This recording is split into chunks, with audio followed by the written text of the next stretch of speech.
ನಿನ್ನೆ ದಿವಸ ಸದನದಲ್ಲಿ ಬಹಳ ಗಂಭೀರವಾದಂಥ ಪ್ರಶ್ನೆಯನ್ನ ವಿಚಾರವನ್ನ ಪ್ರಸ್ತಾಪ ಬಸವರಾಜ್ ಅವರು ಮಾಡಿದ್ರು ಮತ್ತು ಸುನಿಲ್ ಅವರು ಮಾಡಿದ್ರು.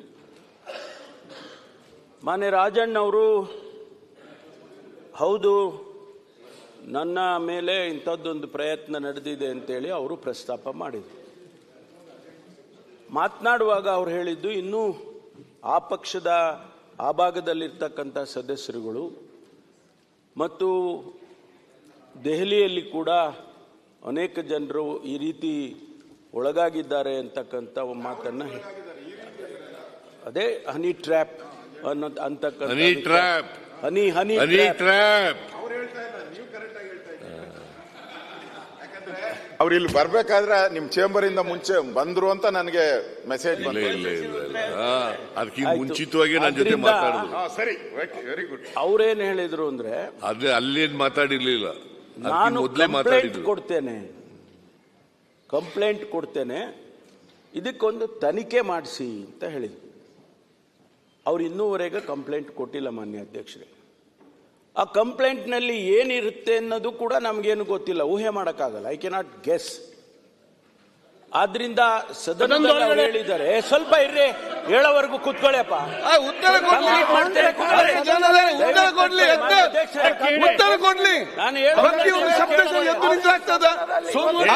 ನೋಟ್ ಮಾಡಿ ಮತ್ತೆ ಮಾತಾಡಿ.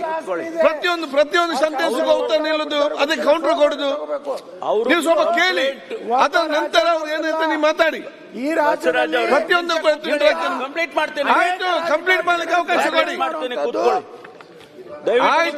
ಮಾತಾಡ್ಲಿ ಅವರು. ಮಾತಾಡ್ತೀನಿ, ಕೂತ್ಕೊಳ್ಳಿ. ಜಡ್ಜ್ ಹೊಡೆದಿದೆ ಅಂತ ಹೇಳ್ತಾರೆ. ನೀವು ಇದನ್ನೇ ಹೇಳಿದ್ದಾನೆ ಹೇಳ್ತೀರಿ. ಅಲ್ಲಿ ಉತ್ತರ ಕೊಡೋ ಒಂದು ಅಕ್ಷರ ತಪ್ಪಾದ ನೀವು ಮಾತಾಡ್ತೀರಿ. ಕಂಪ್ಲೀಟ್ ಆಗುತ್ತೆ. ಆಯ್ತು, ನೀವು ನೋಡಿ, ನಿಮ್ಗೆ ಗೊತ್ತಾಗಲಿಲ್ಲ. ಮಾನ್ಯ ಅಧ್ಯಕ್ಷ, ಆಯ್ತು, ನೀವು ಯಾಕೆ ಮಾತಾಡ್ತೀರಿ?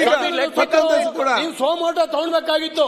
12 ಗಂಟೆ ಸಲಹೆ ಕೊಟ್ಟಿದ್ದು ಅವ್ರು ಮಾತಾಡ್ಲಿ, ಉತ್ತರ ಕೊಡ್ಲಿ. ಮಾನ್ಯ ಅಧ್ಯಕ್ಷರೇ, ನಾನು ಸದನದಲ್ಲಿ ಎಲ್ಲ ಸದಸ್ಯರಿಗೂ ಕೂಡ ಹೇಳಿ ನಾನು ತನಿಖೆಯನ್ನ ಮಾಡಿಸ್ತೇನೆ ಅಂತ ಹೇಳಿದ್ದೇನೆ.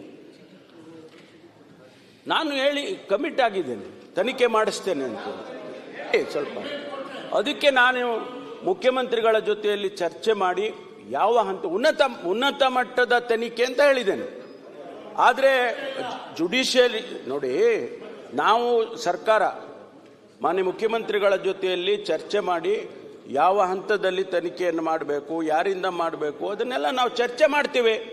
ಮಾಡಿ ಅನಂತರ ನಿಮ್ಮ ಹತ್ರ ಮುಚ್ಚಿಡೋದೇನಿದೆ ಅದನ್ನ ಮಾಡ್ತೇವೆ ಅಂತೇಳಿ ನಾನು ಕಮಿಟ್ ಆಗಿದ್ದೇನೆ. ಏನು ಅಂತ ಮಾಡಿ ಆನ್ಸರ್ ಮಾಡಿ ಅಂತ ನಮ್ಮ ಚರ್ಚೆ ಇರೋದು. ತಮ್ಮ ತನಿಖೆ ಮಾಡ್ತೀವಿ ನಂತರ ಮುಖ್ಯಮಂತ್ರಿಗಳು ಬಜೆಟ್ ಉತ್ತರ ಕೊಡಿ ಅಂತ.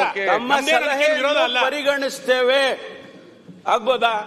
ತಮ್ಮ ಸಲಹೆಯನ್ನು ಕೂಡ ಪರಿಗಣಿಸ್ತೇವೆ. ಇಲ್ಲಿ ಮಂತ್ರಿಗಳು ಮಾತ್ರ ಇದ್ರೆ ನೀವು ಉನ್ನತ ಕರೆಕ್ಟ್ ಆಗಿದೆ. ಇಲ್ಲಿ ಜಡ್ಜ್ಗಳಿದ್ದಾರೆ, ಹೈಕೋರ್ಟ್ ಕೇಂದ್ರದ ನಾಯಕರಿದ್ದಾರೆ, ವಿರೋಧ ಪಕ್ಷ ಇವರೆಲ್ಲ ಹೋಗಿ ಪೊಲೀಸರು ಕಂಪ್ಲೇಂಟ್ ಬರ್ಲಿ ಅಲ್ಲ. ನೋಡಿ ಅವರು ನೋಡಿ, ಇದು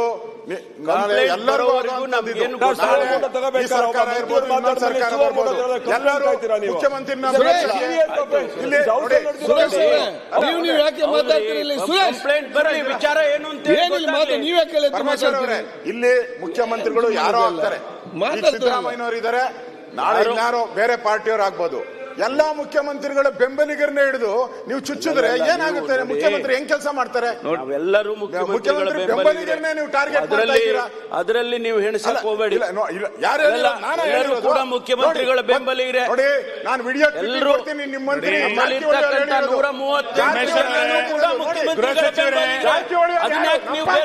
ಸಚಿವರೇ, ನೀವು ಇಷ್ಟು ಅಸಹಾಯಕರಾಗಬಾರ್ದು. ಯಾರು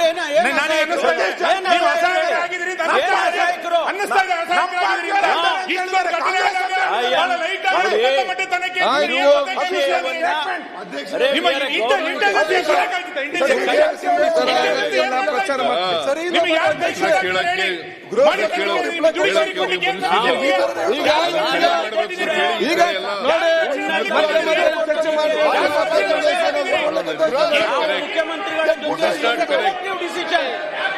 ನಾನೊಬ್ಬನೇ ತೀರ್ಮಾನ ಮಾಡ್ತೀನಿ.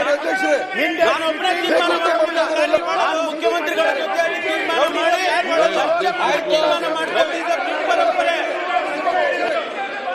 ಯಾರು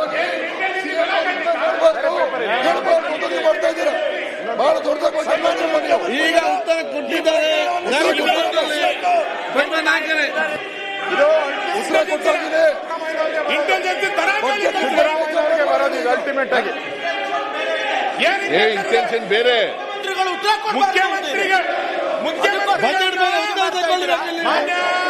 ಬಜೆಟ್ ಮೇಲೆ ಉತ್ತರ ತಗೊಳ್ಳಿ ಕೆಲಸ ಮಾಡಿ. ತನಿಖೆ ಮಾಡ್ತಾ ಅಂತ ಹೇಳಿದಾರಲ್ಲ, ಸಚಿವ ಸಂಪುಟ ತನಿಖೆ ಮಾಡ್ತಾ ಅಂತ ಹೇಳಿದ್ದಾರೆ. ಮುಖ್ಯಮಂತ್ರಿಗಳನ್ನೇ ಚೇಂಜ್ ಮಾಡುವಂತ ಇಂಟೆನ್ಷನ್ ಇರೋದು.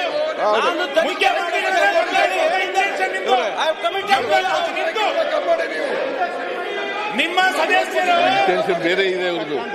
ನಿಮ್ಮ ಉದ್ದೇಶ ಬೇರೆ ಇದೆ. ನಿಮ್ಮ ಉದ್ದೇಶ ಮುಖ್ಯಮಂತ್ರಿಗಳು ಉತ್ತರ ಕೊಡಬಾರ್ದು ಅಂತ ಹೇಳಿ ಅದಕ್ಕಾಗಿ ನೀವು ಇದನ್ನ ಅಡ್ಡಪಡಿಸ್ತಾ ಇದ್ದೀರಾ. ಉತ್ತರ ಕೊಡ್ಲಿ.